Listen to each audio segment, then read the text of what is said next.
Akhir-akhir ini satu Indonesia lagi panas ngomongin satu masalah yang sama.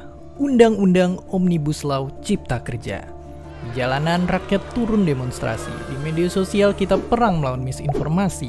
Dan pastinya di tengah-tengah kekacauan ini banyak orang jadi bertanya, kenapa pemerintah bersikeras pengen nerapin undang-undang ini? Dan apa tujuan Omnibus Law ini sebenarnya? Oke, kalau pemerintah ditanya kayak gitu, jawabannya pasti satu. Untuk ngebuat Indonesia jadi negara maju. Karena menurut World Bank, kekayaan negara itu kebagi jadi 4 level ini. Yang ngomong-ngomong, Indonesia baru aja naik dari level 2 ke level 3. Tapi, masalahnya untuk suatu negara bisa ke level paling atas itu sulitnya udah kayak kena jebakan Batman. Dan benar aja banyak ahli ekonomi emang nyebut ini sebagai middle income trap. Dan pastinya orang-orang sering debat gimana caranya suatu negara bisa jadi maju. Tapi yang mungkin ternyata jarang disadarin sebenarnya kalau kita lihat kemajuan itu ada polanya. Polanya adalah pertama-tama usaha orang-orang dimulai dari pertanian yang cuma nutupin kebutuhan dasar hidup. Habis itu, tahap selanjutnya adalah waktu kebutuhan di bidang pertanian bisa dipenuhi sama teknologi. Akhirnya orang-orang yang kerja di pabrik bisa ngasilin barang-barang modern kayak mobil, panci, atau kosmetik yang lebih mahal daripada hasil tani. Lalu tahap ketiga adalah teknologi dan otomasi juga ngerambah ke pabrik. Para pekerja jadi bisa fokus ningkatin kualitas SDM lewat jasa, kayak munculnya bank, universitas, atau rumah sakit.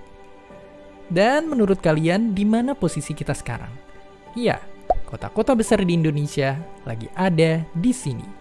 Karena 10 tahun terakhir, tenaga kerja kita terus berkembang dari pertanian ke manufaktur hingga ke jasa. Dan kalau kita ngeliat sejarah, banyak negara berkembang termasuk kita bisa naik level dari level 1 ke level 2 karena negara-negara maju memperkerjakan buruh untuk produksi dan ngekspor barang-barang industri. Dan sewaktu banyak pekerja transisi dari pertanian jadi ke pabrik, mereka jadi punya pendapatan yang lebih tinggi. Naik gaji bikin belanja jadi hobi, hobi belanja bikin bisnis lokal berjaya. Begitu terus berulang-ulang sampai semua orang tambah kaya. Ya, meskipun sekilas mungkin semuanya kedengeran bagus, tapi fakta mengejutkannya ini justru jadi bahaya kalau dilihat dari sisi global. Karena di negara berkembang kayak kita, upah buruh yang kompetitif justru jadi senjata.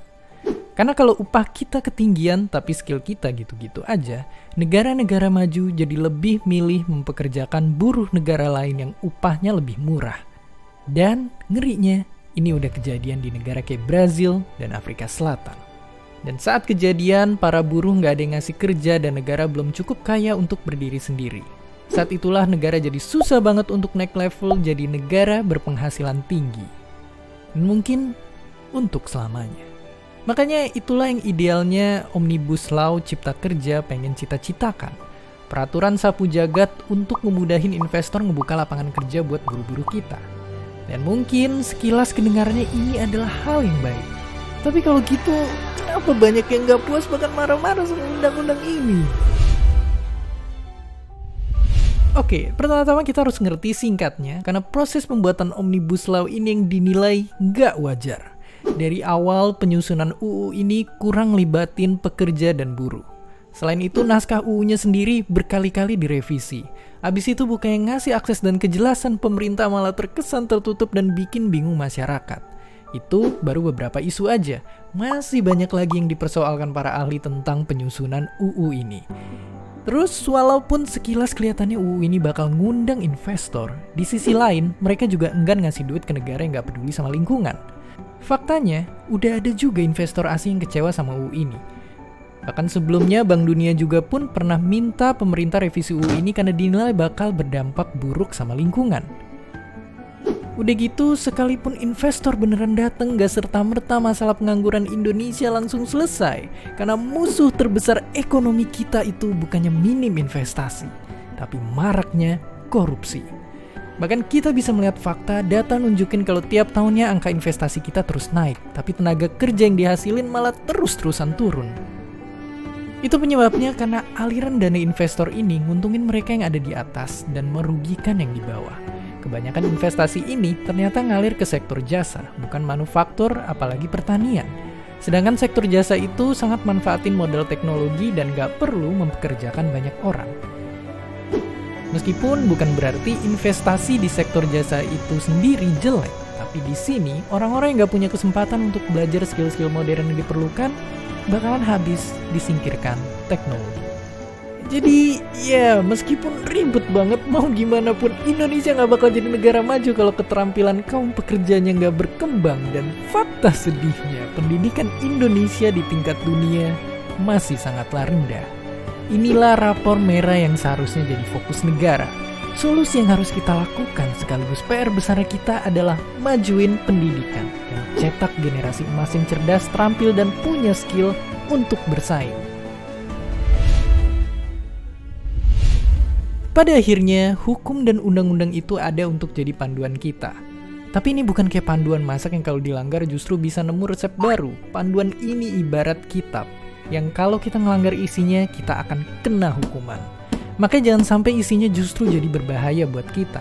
Keberadaan Omnibus Law Cipta Kerja ini bisa baik dan bisa juga buruk. Tapi yang jelas, kita, rakyat Indonesia harus terus ikut mengawasi, jangan sampai lemah dan ujungnya dirugikan. Karena inilah semangat kita, Indonesia sebagai negara demokrasi. Dan seperti biasa, terima kasih. Terima kasih sudah nonton Kok Bisa. Dan berikut adalah kelebihan dan kelemahan apabila Omnibus Law Cipta Kerja benar-benar diterapkan di Indonesia yang kami lansir dari Media Indonesia dan pikiranrakyat.com. Kita akan membahas apa yang menjadi kekurangan apabila Omnibus Law Cipta Kerja diterapkan di Indonesia. Yang pertama, apabila diterapkan di Indonesia, Omnibus Law Cipta Kerja dikhawatirkan tidak akan mampu berjalan seiringan dengan sistem hukum yang berlaku di Indonesia. Sebagaimana kita ketahui, Indonesia menganut sistem civil law system. Sedangkan Omnibus Law penerapannya lebih umum digunakan oleh negara-negara yang menganut common law system.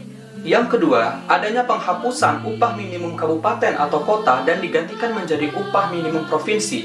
Hal ini dinilai akan merugikan para pekerja dan buruh yang menganggap bahwa nantinya upah mereka akan menjadi turun. Yang ketiga, waktu lembur hanya boleh diambil 4 jam maksimal dalam sehari dan hanya boleh diambil 18 jam dalam 1 minggu. Yang keempat, jangka waktu kontrak itu dipegang oleh pengusaha sehingga memungkinkan munculnya status pekerja kontrak abadi. Bahkan, pengusaha dinilai dapat melakukan PHK terhadap pekerjanya sewaktu-waktu. Yang kelima, waktu libur hanya ada 1 hari dalam 1 minggu. Waduh. Yang keenam, dengan waktu pembahasan yang cepat dan merambah banyak sektor, Omnibus Law Cipta Kerja dikhawatirkan menyampingkan pedoman tata cara pembentukan perundang-undangan yang demokratis. Yang ketujuh, memungkinkan dipangkasnya kewenangan DPR sebagai pembentuk undang-undang yang demokratis. Yang kedelapan, hasil pembahasan undang-undang rentan mengalami uji materi karena sifatnya cenderung kurang memperhatikan prinsip kehati-hatian. Dan yang terakhir adalah hal yang paling sensitif, nomor 9. Nomor 9, Omnibus Law Cipta Kerja memudahkan pemberian izin kepada tenaga kerja asing untuk direkrut dan bekerja di Indonesia. Itu adalah daftar kekurangan yang dimiliki oleh Omnibus Law Cipta Kerja apabila benar-benar diterapkan di Indonesia. Lalu kita akan membahas apa yang menjadi kelebihan dari undang-undang kontroversial yang baru saja diresmikan ini. Kelebihan yang pertama adalah pembahasan bersifat multisektoral dan menggabungkan banyak undang-undang, sehingga waktu pembahasan yang diperlukan lebih cepat. Yang kedua, Omnibus Law Cipta Kerja cocok diterapkan di negara-negara yang memiliki regulasi tumpang tindih, hyperregulasi, dan disharmoni. Yang ketiga, dapat mendorong debirokratisasi sehingga layanan pemerintah akan lebih efisien, mudah dan pasti karena adanya penerapan NSPK atau norma, standar, prosedur, dan kriteria, serta penggunaan sistem elektronik. Yang keempat, efisiensi penggunaan anggaran negara dalam pembentukan undang-undang akan tercapai. Dan yang kelima, menciptakan instrumen kemudahan berusaha tidak hanya bagi para investor lokal maupun asing, tetapi juga bagi para wirausaha yang baru tumbuh.